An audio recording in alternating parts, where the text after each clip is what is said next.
नमस्कार. आपण पोहोचलेलो आहोत नांदेड जिल्ह्यातील देगलूर येथे. देगलूर पासून काही अंतरावर असणारी पोद्दार ही शाळा. या शाळेच्या मार्गावरती अतिशय मोठा खड्डा पडलेला आपल्याला पाहावयास मिळतो. गेल्या अनेक दिवसापासून या तालुक्यामध्ये आणि नांदेड जिल्ह्यामध्ये अतिवृष्टीचा तडाखा मोठ्या प्रमाणामध्ये देगलूरकरांना आणि नांदेडकरांना सहन करावा लागला. यामुळं शेतकरी वर्गांचं अतिशय नुकसान झालेली परिस्थिती प्रत्येकाच्या शेतामध्ये आपल्याला पाहावयास मिळते. त्याचबरोबर अनेक देगलूर तालुक्यातील गावांचा संपर्कही तुटलेली परिस्थिती या ठिकाणी दिसून येत आहे. आता आपण आहोत देगलूर तालुक्यातील पोद्दार शाळेजवळ. पोद्दार शाळा ही हॉटेलकडे जाणाऱ्या मार्गावरती असून या ठिकाणी अतिशय मोठा खड्डा पडलेला आहे. प्रशासनाने याकडे गांभीर्याने लक्ष देण्याची गरज आहे. गेल्या 4-5 दिवसापासून एसटी जी बस आहे ती सुद्धा बंद झालेली आहे. हॉटेल हा जो स्थळ आहे अतिशय महत्त्वाचं पर्यटन स्थळ म्हणून ओळखलं जातं. या ठिकाणी अनेक भाविकांची गर्दी असते आणि चालुक्यकालीन मंदिरं पाहण्यासाठी बाहेरून अनेक जण येत असतात. हा महत्त्वाचा रस्ता असल्यामुळे या ठिकाणचा जो परिस्थिती आहे हा रस्ता त्वरित दुरुस्त होणं, या खड्ड्याचं जे नियोजन आहे प्रशासनाच्या माध्यमानं लवकरात लवकर दुरुस्त करणं गरजेचं आहे.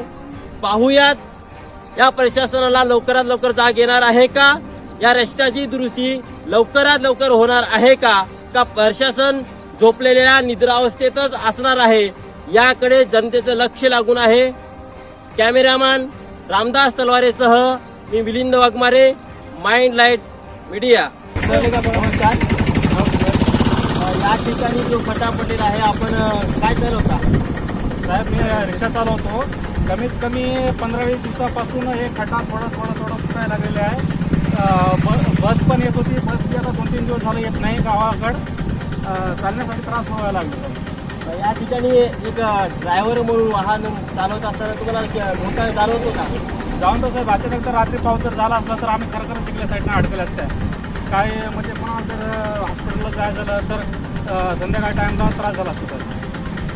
हा खड्डा लवकरात लवकर दुरुस्त व्हावा असं सर्व जे ऑटो चालक आहेत किंवा ड्रायव्हर आहे यांची धारणा आहे का? हो ना, लवकरात लवकर. नमस्कार. नमस्कार. आपलं गाव कोणतं आहे? काटेवाडी.